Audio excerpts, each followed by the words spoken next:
আসসালামু আলাইকুম। আমার ভাইয়েরা, আমার বোনেরা, আমার বাবারা, চাচারা এবং মায়েরা, আপনাদের সকলের প্রতি আমি শুভেচ্ছা জ্ঞাপন করছি।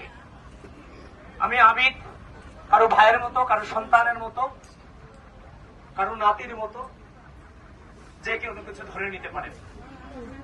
আপনাদের কাছে আমি এসেছি এই বাংলাদেশের মানুষের বহুল কাঙ্ক্ষিত জাতীয় নির্বাচন একটা 17 বছর পরে আগামী 12 ফেব্রুয়ারি অনুষ্ঠিত হতে যাচ্ছে। আমি আপনাদের যেটুকু সময় নষ্ট করছি তার জন্য দুঃখ প্রকাশ করছি। একই সাথে বিগত সময়ে ভোটের অধিকার ছিল না, তাই হয়তো আপনাদের কাছে অনেকে আসে নাই। কিন্তু মনে রাখতে হবে, ক্ষমতাশীল কিন্তু আমার জনগণ। আর যাদেরকে আপনারা দয়া করে ভোট দেবেন, এরা শুধুমাত্র দায়িত্বশীল, যারা আপনাদের ভোটে নির্বাচিত হবে। ক্ষমতা নেতাদের না, ক্ষমতা জনগণের। সেজন্য আমরা আপনাদের দুয়ারে এসেছি। যতদিন পর্যন্ত গণতন্ত্র থাকবে ততদিন পর্যন্ত আমরা আপনাদের দুয়ারে ইনশাল্লাহ আসবো। সুতরাং এই যে আপনাদের কাছে এসেছি, সেটা অবশ্যই আপনাদের ডিমান্ড আছে বলেই আমরা আপনাদের কাছে এসেছি। প্রিয় উপস্থিতি, আমি আপনাদের কাছে বিগত দীর্ঘ দুঃশাসনের গণতন্ত্র, মানবাধিকার, ভোটাধিকার এবং মানবাধিকার এবং আপনাদের সকল শ্রেণী পেশার মানুষের যে অধিকার লুণ্ঠিত ছিল, সে অধিকার আদায় করার জন্য একটা দীর্ঘ সময় ধরে যে আপসহীন লড়াই চালিয়ে গিয়েছিলাম, সেই আপসহীন লড়াইয়ের প্রতীক ছিল ধানের শীষ। সেই ধানের শীষের পক্ষে আপনাদের কাছে আমি ভোট প্রার্থনা করে গেলাম এবং দোয়া প্রার্থনা করে গেলাম। যারা এই আসনে আছেন, জনাব তারেক রহমান এই আসনের প্রার্থী, কিংবা আশেপাশের আসনে যা আছেন, সেখানেও আপনাদের কাছে চেয়ে গেলাম যে আপনারা ধানের শীষে ভোটটা দিন। কারণ দেখেন, বিগত সময়ে দীর্ঘ সময় ধরে আমরা নির্যাতিত হয়েছি, নিপীড়িত হয়েছি। তো নির্যাতন, নিপীড়ন, বৈষম্যের যে নির্যাতনটা, যে কষ্টটা, সেটা আমরা খুব ভালোভাবে অনুধাবন করতে পারি। আমরা চাইলেও আওয়ামী লীগ হয়ে যেতে পারিনি, চাইলেও আমরা জামাত হয়ে যেতে পারিনি। আমরা আমাদের নাম ধরেই লড়াই করেছি। কেউ গুম হয়েছে, কেউ খুন হয়েছে, কিংবা দিনের পর দিন গ্রেফতার হয়েছে। এরা আপনারা চোখের সামনে অনেকে আপনারা দেখেছেন। এজন্য আমরা বিগত লড়াই সংগ্রামের মধ্য দিয়ে তৈরি হয়েছি দায়িত্ব পালন করবার জন্য। আপনাদের কাছে অনুরোধ রেখে গেলাম যে আমরা আপনাদেরকে ঘিরে আমাদের পরিকল্পনা সাজাচ্ছি। বিগত সময়ে ধনী ধনী হয়েছে, গরিব গরিব হয়েছে।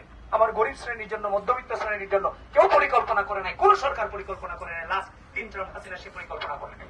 কিন্তু আমাদের যে তারেক রহমানের সরকার, বিএনপি সরকার, আমরা যে ইশতেহার ঘোষণা করেছি, আমার যে 31 দফা আছে, টোটালটাই হচ্ছে আমার জনগণ, আমার জনগণ, আমার জনগণ, আমার মধ্যবিত্ত জনগণ, আমার গরিব শ্রেণীকে নিয়ে আমরা এই চেষ্টাটুকু করেছি। এই যে ফ্যামিলি কার্ডের যে বিষয়টা, আপনাদের মতো মায়েরাই এই ফ্যামিলি কার্ডটা পাবেন, প্রতিটা নারী পাবে, এটা প্রতিটা বাসার যে গৃহিণী পাবে ফ্যামিলি কার্ড, কৃষক কার্ড।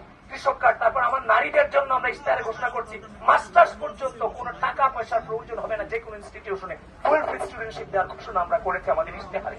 তো আপনাদের কর্মসংস্থানের বিষয়ে আমরা সচেতন আছি। এই যে বিগত সময়ে বেগম খালেদা জিয়া লড়াই করে গেছেন, বৃদ্ধ বয়সে তিনি জেলে ছিলেন, তিনি তো ভালো থাকতে পারতেন, তাহলে এই দেশের জনগণের জন্যই তো তিনি লড়াইটা করে গেলেন। এই যে দেখেন, সরকার পতন হইল, নির্বাচন আসলো, তিনি আল্লাহর কাছে চলে গেলেন, আল্লাহর ডাকে সাড়া দিয়ে চলে গেলেন। তিনি যে এত বছর নির্যাতন, নিপীড়ন হলেন, তার বিনিময় কিন্তু তিনি এই দেশ থেকে নিয়ে যাননি, তিনি বিনিময়ের জন্য লড়াইও করেননি। সেই বেগম খালেদা জিয়ার আদর্শকে ধারণ করে আমরা সামনে অগ্রসর হচ্ছি। বিশ্বাস রাখেন, আমরা আমাদের কথার কোন প্রকার বরখেলাপ ইনশাআল্লাহ করব না। আমাদের পাশে থাকেন, আমরা আপনাদের জন্য সেফ। এই সরকারের কাছে কিংবা আমাদের কাছে যে কোনো সময় আপনারা আসার এক্সেসটা থাকবে এবং আপনাদের সাথে আমাদের সরাসরি যোগাযোগ থাকবে ইনশাআল্লাহ। আপনাদের সকল প্রকার সমস্যা নিয়ে আমরা আমাদের পরিকল্পনা সাজাচ্ছি এবং আপনারা আমাদের পাশে থাকার বিনয়ের সাথে আমি অনুরোধ করে গেলাম। সেটা আপনাদের সিদ্ধান্ত, তারপর আপনাদের কাছে বিনয়ের সাথে অনুরোধ করে গেলাম। আর আল্লাহ যদি সব ঠিকঠাক রাখেন, ইনশাআল্লাহ বিএনপি সরকার গঠন করতে যাচ্ছে, তারেক রহমানই প্রধানমন্ত্রী হতে যাচ্ছে ইনশাআল্লাহ। তো সুতরাং ভোটটা নষ্ট করে তো লাভ নাই। দেখেন না, 5টা বছর দেখেন আমাকে, আমি তো 17 বছর লড়াই করেছি এটার জন্যই। 5টা যদি ভুল ত্রুটি পূর্বে থেকেও থাকে, আমি তো 17 বছর লড়াই করে শিক্ষা নিয়েছি, সেই ভুল আমার দ্বারা হবে না ইনশাআল্লাহ। বিশ্বাস রাখেন, অন্তত এইবার অন্তত বিশ্বাসটা রাখেন। আগামী 5 বছর পরে যদি আমি আপনার মন মতো কোনো কাজ করতে না পারি, তাহলে আপনার সিদ্ধান্ত আপনার পরিবর্তন করিয়েন। আর এইটুকু সময় নষ্ট করার জন্য আমাকে ক্ষমা সুন্দর দৃষ্টিতে দেখবেন। যদি কোনো ভুল ত্রুটি হয়ে থাকে, কথাবার্তায় কষ্ট পেয়ে থাকেন, আমি আপনাদেরকে কষ্ট দিতে চাইনি। যদি মনের অজান্তে কোনো কষ্ট আমি আপনাদেরকে দিয়ে থাকি, আপনাদের চাই ক্ষমা চেয়ে আমি বিদায় নিচ্ছি। সকলে ভালো থাকবেন এবং আপনাদেরকে ঘিরেই হবে আমাদের পরিকল্পনা ইনশাআল্লাহ।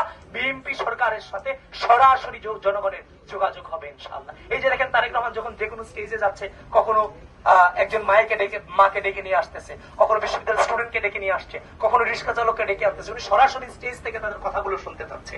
এই যে একটা আচরণ, একজন সরকার প্রধানরা এই আচরণ গুলা করছেন, আপনারা তাদের পাশে থাকেন, অথবা তার চেয়ে বেটার কিছু ইনশাআল্লাহ আমরা পাবো। আপনাদের সকলকে ধন্যবাদ। আসসালামু আলাইকুম।